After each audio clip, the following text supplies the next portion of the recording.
अरे कहियो न कहियो हमरा अखिया के वार से शिकार हो खबू।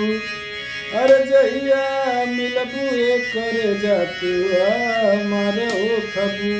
जहिया मिलबू करे जातू हमार हो खबू। अरे कहियो न कहियो हमरा अखिया के वार से शिकार हो खबू।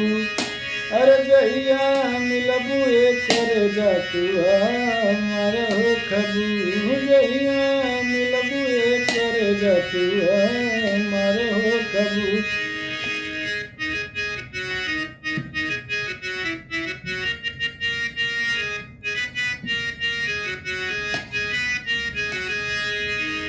देखे बिना एक पल रहतो न जाला राजा जी।